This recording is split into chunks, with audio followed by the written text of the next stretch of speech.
অগ্রণী ক্লাবের প্রেসিডেন্ট আমরা কাকু এখানে সামনে আসুন।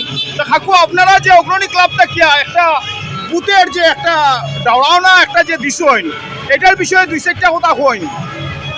আমাদের অগ্রণী ক্লাব এর পক্ষ থেকে আমি দীপাবলির হাইলাকান্দিবাসীকে জানাই প্রীতি এবং শুভেচ্ছা। এবং আমাদের অগ্রণী ক্লাবের প্রত্যেকবারে আমরা চেষ্টা করি যে নতুন কিছু করার, যাতে মানুষ উপভোগ করতে পারে এবং যারা আছে তারা যাতে সুন্দরভাবে উপভোগ করতে পারে এবং এটা নতুন কিছু করার আমরা প্রচেষ্টা করি। এবং এবারও আমরা একটা থিম করেছি, যেটা বুথের আছে, শ্মশান আছে, এবং সেখানে আমরা দিয়েছি যে যারা ছোটো বাচ্চা বা হৃদরোগে আক্রান্ত, এইসব দুর্বল মানুষ যাতে এখানে না আসে সেই জন্য আমরা সতর্কবাণী দিয়ে দিয়েছি। এবং আমরা আশা রাখছি যে আগামীবারও আমরা অন্য কিছু করার চেষ্টা করব, যাতে সবাই আনন্দ উপভোগ করতে পারেন। এবং এবারও আমরা প্রচুর পরিমাণে এখানে ভক্তদের সমাগম লক্ষ্য করেছি এবং তারা আনন্দ উপভোগ করেছেন।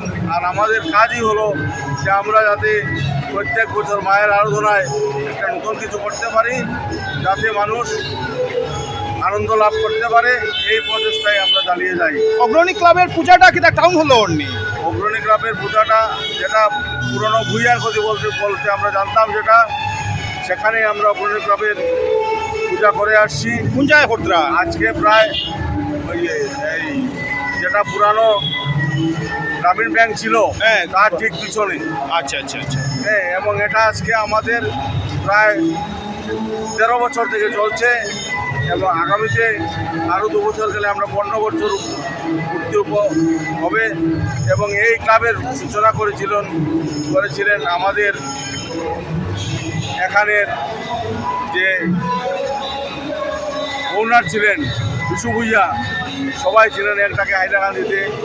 এখন তিনি প্রয়াত আমাদের মধ্যে নেই, কিন্তু তাকে আমরা এই পূজার মাধ্যমেই জীবিত রেখেছি এবং আশা রাখছি আগামী দিনেও আমরা ভক্তদেরকে আনন্দ দিতে পারবো।